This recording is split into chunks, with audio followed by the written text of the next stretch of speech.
Hey, what up, everybody? This is Stevie Breeze coming to you with the April 14th edition of Monday Night Raw.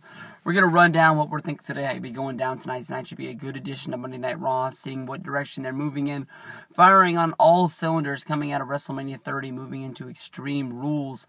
I think the one thing that a lot of people are really looking forward to is WWE actually running a War Games. A lot of people said that Triple H and Stephanie seem to be running the show at WrestleMania, and moving in that direction of them actually taking over, Vince stepping down and taking a lesser role than he had done in the past. Vince McMahon seemed to have been the one guy standing in the way of WWE running a War Game, saying that he didn't want to run a WCW idea. Basically WCW went out of business for a reason, and that they shouldn't be trying to steal or redo their ideas, because basically they're where they are and they where they are for a reason. But I think when you look at the seating chart, everybody can see there's only one ring set up inside of the Izod Center.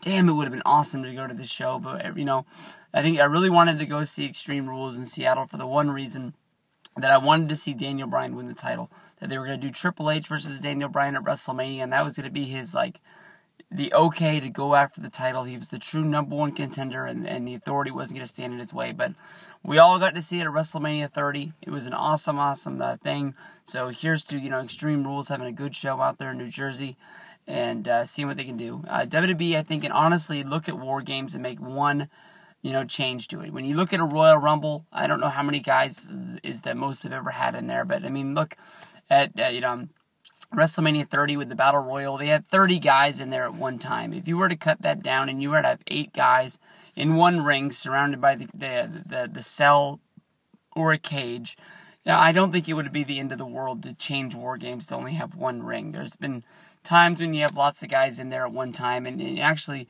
the end of War Games is the only time that you have 8 guys in there. At one point you're going to have 5 minutes with 7 guys in there, but I think that if you were to make that change, you can make it work and everything would be awesome. But then, if it do run War Games, my biggest thing is why you're not having Daniel Bryan, defend his championship in his first run. There's a whole lot of people saying Daniel Bryan should fight Brock Lesnar, and they should do this match, and then they could also do, Triple H, Batista, and Orton, aka Evolution minus Ric Flair, have them go up against the Shield. That would be a really, really big deal for the Shield to have a big match like that. But then you could also think of, what if Daniel Bryan was to face Triple H, and then you could do Kane and Batista with Randy Orton to have them go up against the Shield. To me, honestly, Kane is the biggest negative in that factor. It just seems like he's getting pushed into that sort of thing. Maybe they had a plan when they took the mask off him.